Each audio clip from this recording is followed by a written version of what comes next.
गुरुजी, जो पाठ आप बताते हैं, करने के लिए देते हैं, मैंने देखा है कि बहुत से आचार्य उनको छुपाते हैं। ये मेरे स्वयं का अनुभव है। अधिकतर लोगों को वो उल्टा सीधा बताते हैं ताकि उनका काम ना हो पाए गुरुजी, और आपने तो हमारा जीवन ही परिवर्तित किया है।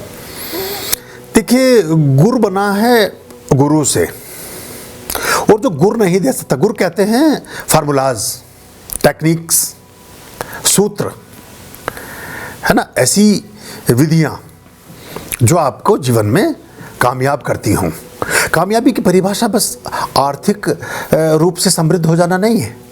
एक अच्छे श्रेष्ठ मनुष्य के रूप में आप समाज में अपने अस्तित्व को उपलब्ध हो सकें। आपके कुल परिवार के लोग, आपके मित्र मंडली के लोग, आपके गांव गली के लोग, आपकी जाति बिरादरी के लोग, आपके धर्म के लोग, आपके प्रांत के, आपके देश के लोग जब आपका नाम कहीं हो, थोड़ा सम्मान अनुभव करें, एक अच्छा प्यार अनुभव करें, आपसे मिलने का उनका मन करता रहे हमेशा, आपके पास बैठ के उन्हें अच्छा लगे। वो या तो आपको अपने पास बुलाना चाहें या आपके पास आ जाना चाहें। ऐसे मनुष्य भी आप बन जाएं तो भी आपने बहुत कुछ प्राप्त कर लिया है। बाकी चीज़ें पीछे आगे रह जाएं उससे कोई खास फर्क नहीं पड़ता है। तो मैं तो उसी को गुरु मानता हूं जो आपके जीवन को रूपांतरित करता है। और इन शिक्षाओं का, इन विद्याओं का क्या करेंगे भी अगर उनको बांट ना पाए तो ये भी एक चीज़ हमें ध्यान में रखेंगे तो अच्छा होगा। अभी 3 दिन बाद भगवान बुद्ध की जयंती आने वाली है। अभी 4 दिन बाद 23 मई की है भगवान बुद्ध जयंती। वो भारत के बड़े बेटा हैं।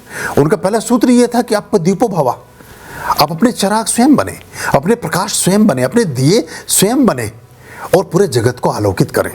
और जितना जो ध्यान में, जो धारणा में, जो समाधि में, जो आपके रूपांतरण में, आपके संचेतना में, आपके चैतन्यता में जो बुद्ध का योगदान है वो बाकी गुरुओं का है भी नहीं।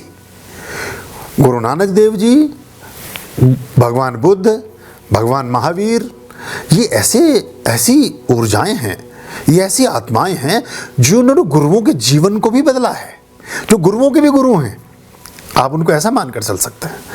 तो भगवान बुद्ध अब शाक्य वंश के पिता हैं, शुद्धोधन, और जो कोली देवी वो आती हैं कोली, उससे जो उनकी माता जी हैं वो आती कोली वंश से, तो माया देवी। तो अब आप सोचिए कि 2 अलग अलग वंशों की परंपराओं से निकला हुआ एक पुष्प और ऐसे महके कि 2500 वर्षों तक इस पूरे जीवन जगत को आलोकित कर रहे हैं वो। और उनकी देशनाएं और उनकी शिक्षाएं आज भी अप्रासंगिक हैं। मतलब वो आप छू नहीं सकते उन चीज़ों को। जो इतना भी यूएनओ है, जितना भी हमारा शिक्षा व्यवस्था है, धम्मपद के 10 सूत्रों में से 4-5 को ही टच कर पाया है। सब कवर हो गया है उसके अंदर, और 10 के 10 कर ले तो जो ये लोगों को ज्ञान प्राप्त हुआ कि हम मानवाधिकार बनाएं, अब हम ये चीज़ बनाएं, अब हम इस चीज़ का राइट करें, हम यूएनओ में इसकी शाखा खोलें, इस सब के सूत्र महावीर के जिन सूत्र में और भगवान बुद्ध के धम्मपद में छिपे हैं, हमारे गुरुओं की देशनाओं में छिपे हैं, गुरु नानक देव जी की शिक्षाओं में छिपे हैं। उन्होंने बताया कि हमें मानवता के लेवल पर कैसा होना चाहिए और कितना हमें होशपूर्वक जीवन को जीना चाहिए। आज हम इसको पूरा कर रहे हैं। तो अभी उनकी जन्म जयंती भी आने वाली है, तो उनका बड़ा उपकार रहा। तो अच्छा, संबुद्ध सदगुरु वही है जो अपने पास रखे हुए दिए को जगाता है, क्योंकि एक दिए से दूसरा दिया, दूसरे से तीसरा, तीसरे से चौथा, और ऐसे करते करते आप 1000 दिए जगा सकते हैं। लेकिन एक हेलोजन 1000 वाट की भी रखी हो, उसे 0 वाट का बल्ब भी ना जला सकोगे आप। तो आप अपने लेवल पर संबुद्ध हों, आपकी चेतना का विकास हो, आपकी चैतन्य बने आप। बहुत सारे लोग मुझसे बात करते हैं कि गुरुजी आप सनातन के व्यक्ति हैं, आप वैदिक व्यक्ति हैं, आप बुद्ध की बात ना किया करें, वो तो परमात्मा से परे थे। अब वो जान ही नहीं पाए बुद्ध को। एक्चुअली बुद्ध सामान्य रूपेण व्यक्ति को देखने में ऐसा लगता है जैसे आत्मा का खंडन मंडन कर रहे हैं, जैसे परमात्मा का खंडन मंडन कर रहे हैं, जैसे परमात्मा के विरुद्ध हैं, ऐसा हम सोचते हैं। कैलाश मानसरोवर यात्रा की बुद्ध ने, कैलाश मानसरोवर यात्रा की भगवान नानक देव ने, कैलाश मानसरोवर की यात्रा के काफ़ी हद तक पड़ाव तक गए भगवान महावीर।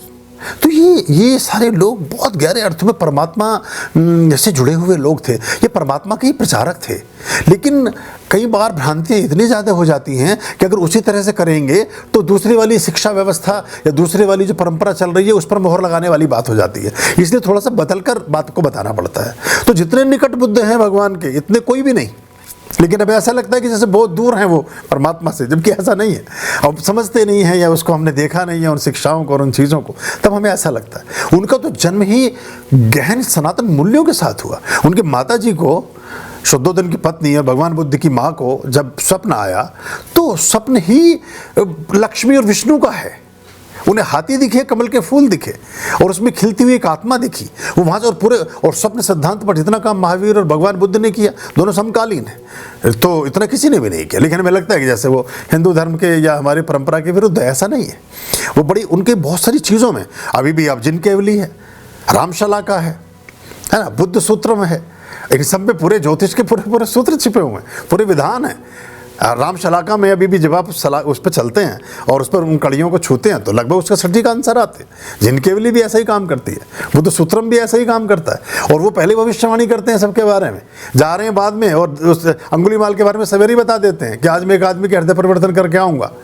और देखा तो पीछे पीछे गर्दन चुका आ रहा अंगुलीमाल, जिसने हजारों लोगों की उंगलियाँ काट काट करके अपने गले में लटका रखी, नाम ही अंगुलीमाल हो गया उसका, और उसका हृदय परिवर्तन कर दिया बुद्ध की छोटी सी शिक्षा ने। आप जानते हैं उस शिक्षा को। तो ऐसा चलता है। आर्याम अभयाम भज रे